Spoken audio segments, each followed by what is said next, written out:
Alors, dans cette vidéo, on va gérer l'authentification qui permet de rester connecté d'une page à l'autre.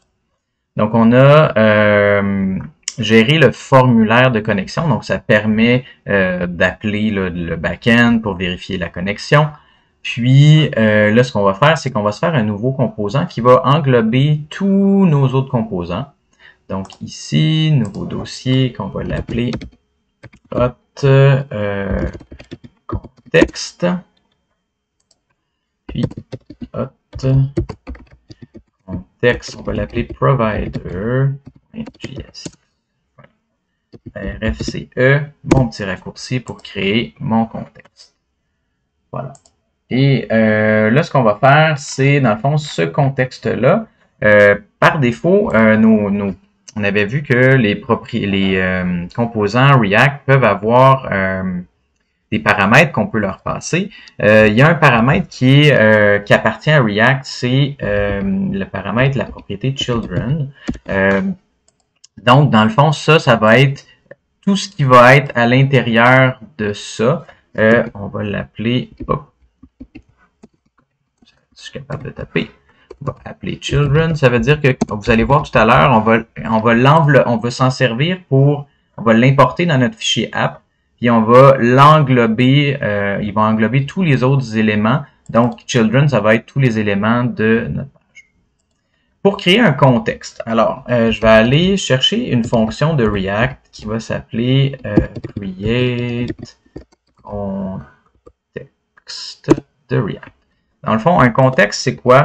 C'est une donnée qui peut être stockée, mais de façon globale dans l'application. Ça peut être pratique dans le cas de la connexion. Pas mal tout le monde va avoir besoin de savoir si le composant, tous les composants de notre application, on va avoir besoin de savoir si on est connecté ou pas, si on veut bloquer des pages ou si on veut envoyer un jeton, etc. Donc, c'est dans ce composant-là qu'on va garder en mémoire le jeton comme tel, puis les fonctions pour se connecter ou en fait effacer le jeton, vérifier si le jeton est valide, etc. Donc, on va faire tout de suite les morceaux, puis après ça, on va terminer la portion return après. Donc, on va avoir besoin d'une fonction connexion. Ça. On va avoir besoin d'une fonction déconnexion. Puis, on va avoir besoin d'une fonction valider jeton. Ça veut dire on va vérifier est-ce que mon jeton n'est pas expiré. Puis, on va avoir besoin aussi de stocker le jeton à quelque part. Donc, on va utiliser useState const jeton et ma fonction pour modifier mon jeton, c'est le jeton est égal à useState. Puis par défaut, le state, il va être nul. Parce qu'on veut s'assurer que la personne ne soit pas connectée du tout. Fait ça, grosso modo, ça va être pas mal. On va avoir besoin d'un useEffect aussi pour vérifier le jeton au chargement, mais sinon, c'est pas mal notre contexte. Le composant qui va gérer le contexte. Le contexte en soi, il faut le créer. Donc, par exemple, on va avoir const hot context est égal à create context. Puis là, create context, vous pourriez vous en servir pour gérer, par exemple, les préférences de l'utilisateur. Ça pourrait être un contexte. Ça pourrait être aussi pour gérer des erreurs de façon globale. Donc, envoyer des messages d'erreur partout. Ça pourrait être le contexte. Sinon, gérer des pop-up. Par exemple, tout ce qui nécessite d'être l'information qui doit être globale, doit être utilisée dans un contexte. Puis, éventuellement, vous allez avoir besoin de ce contexte-là qui est créé. On va donc l'exporter pour s'en servir dans les composants qui nous intéressent. Donc, ce contexte-là, ça va être ça qu'on va passer dans notre return. Wow! Excusez, je viens de tout modifier. Pas de contexte. Donc, c'est ce contexte-là, mais on a une propriété provider. Donc, le hot context, tous les contextes vont avoir le provider. Ça va être l'élément qui englobe toute notre application. Puis, ce provider-là, ben, lui, va avoir une propriété value et c'est ça les informations qui vont être accessibles globalement. Donc, c'est important d'avoir le contexte, mais c'est important aussi de retourner ou permettre d'accéder à certaines valeurs, sinon on les aura pas. Qu'est-ce qu'on a besoin? Ben, on a besoin du jeton, on a besoin de la fonction de connexion, puis on va avoir besoin de la fonction de déconnexion. Donc ça, on pourrait les appeler, ces deux fonctions-là, n'importe où dans notre application, puis ça va soit ajouter un jeton, soit ça va effacer notre jeton, soit on va avoir l'information du jeton en soi. On va vouloir aussi avoir éventuellement là, de l'information sur notre utilisateur. Donc, utilisateur, on va décoder notre jeton, utilisateur, puis set utilisateur, puis c'est ce qui va permettre d'accéder aux infos de l'utilisateur partout. Donc ça aussi, je vais le passer, comme ça j'ai accès à tout ça. Donc maintenant que j'ai géré mon provider, je retourne mon composant, j'exporte ceci, ben, je peux aller dans mon app,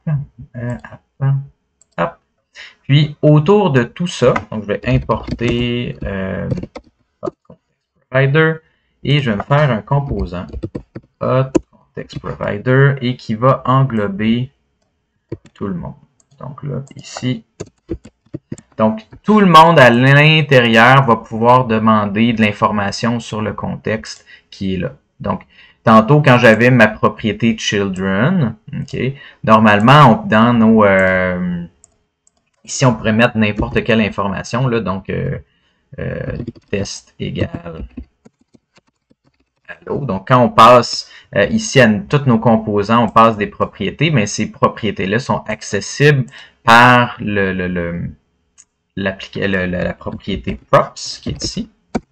Puis props, c'est quoi? Ben, c'est un objet avec nos éléments. Fait que, par exemple, je pourrais dire ben, children appartient à props. Puis moi, j'avais mis quoi? J'ai mis test. Mais je serais capable de récupérer test. La seule chose, c'est que children, on n'a pas besoin de le définir. C'est déjà défini automatiquement dans React. Tandis que toutes les autres, on peut les récupérer de cette manière-là.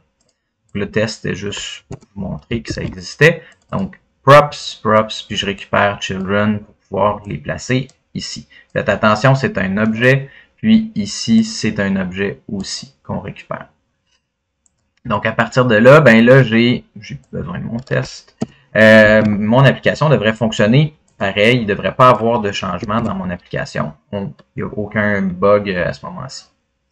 Ce que j'aimerais faire ensuite, c'est ben, une fois que je connecte, donc quand j'ai fait ici mon formulaire de connexion, ben moi j'aimerais pouvoir connecter, envoyer cette information-là, envoyer mon jeton. Donc ici, je peux importer dans mon header, aux endroits que j'en ai besoin, ben, je vais pouvoir importer mon jeton. En fait, je vais importer mon hot context. Donc, pas le provider, mais le contexte que j'ai créé ici. Donc, c'est pour ça que je l'ai exporté. Puis, je vais aussi utiliser un hook qu'on n'a pas vu encore, qui appartient à React. Use context. Donc, qu'est-ce que ça va faire, ça ici, c'est que ça va nous permettre de récupérer les informations, ce qui est dans le value de notre contexte. Donc, par exemple, jeton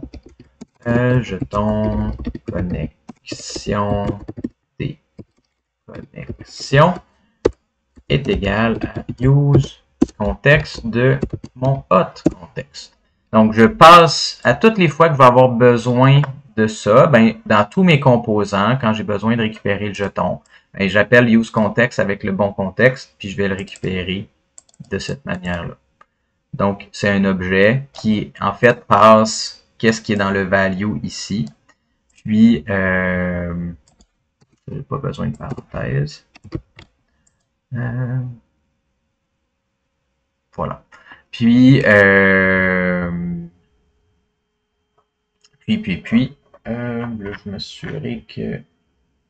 En fait, c'est un double objet que j'ai besoin ici. Ouais, effectivement. Donc, faites attention dans votre...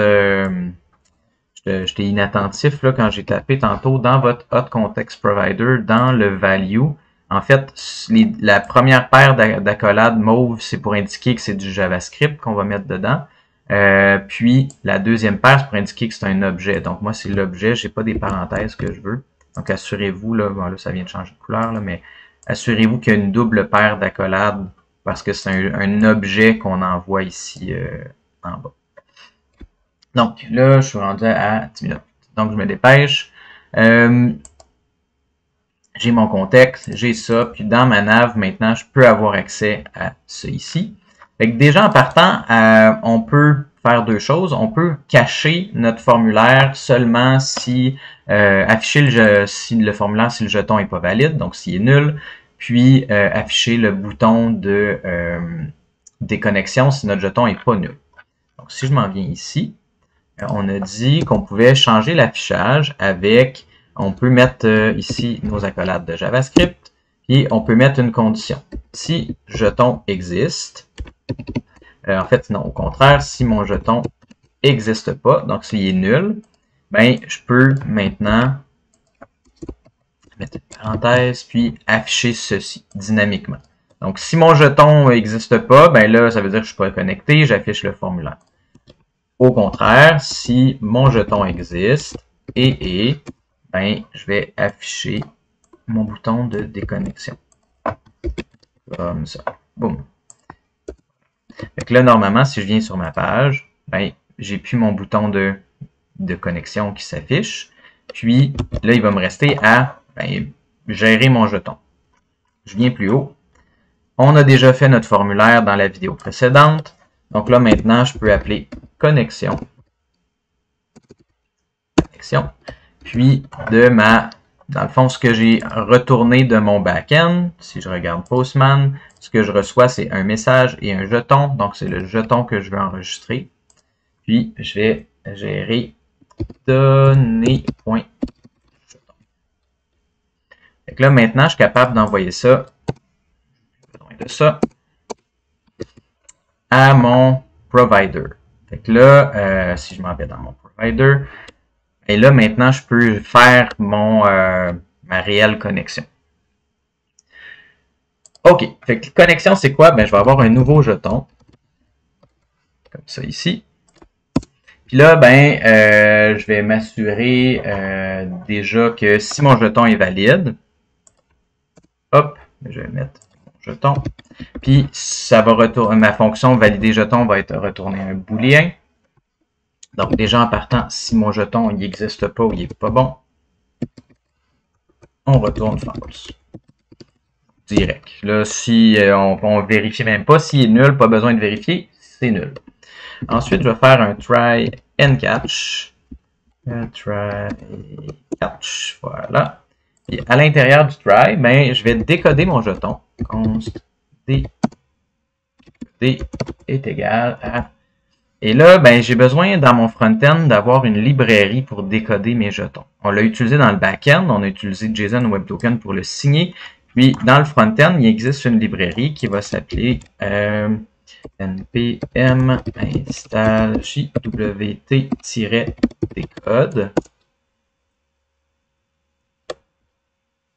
Super.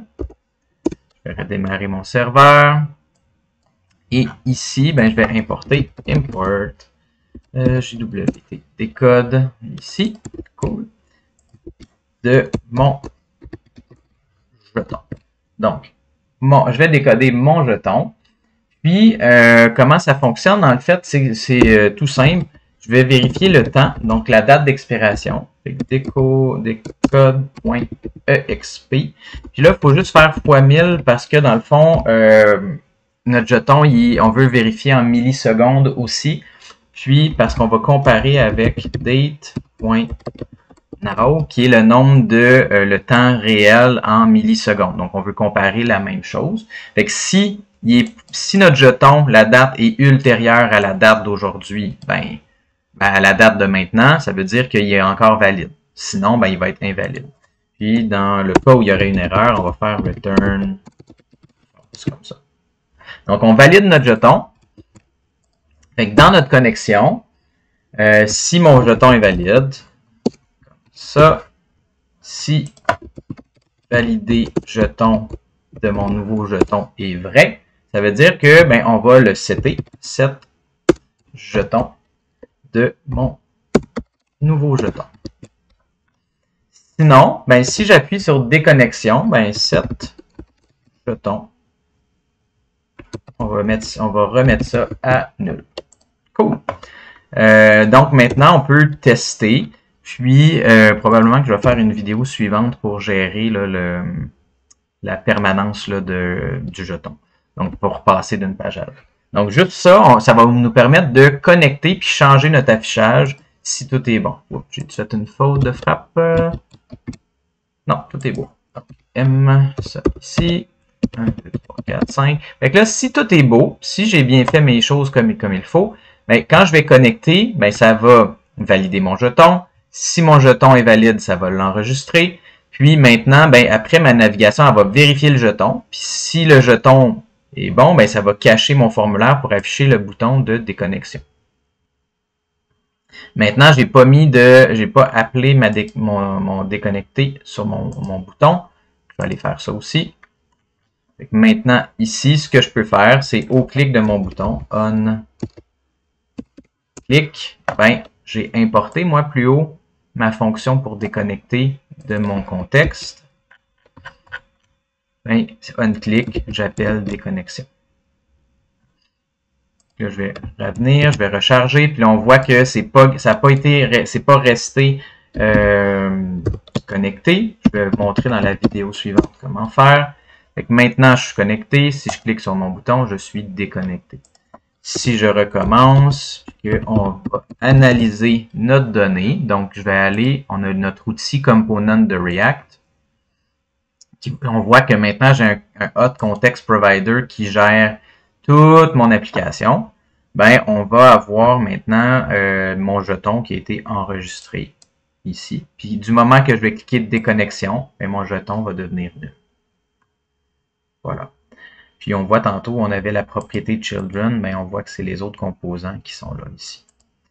Donc, si on fait un petit rappel, on a fait un provider d'un contexte. On a fait le contexte en soi qu'on a exporté.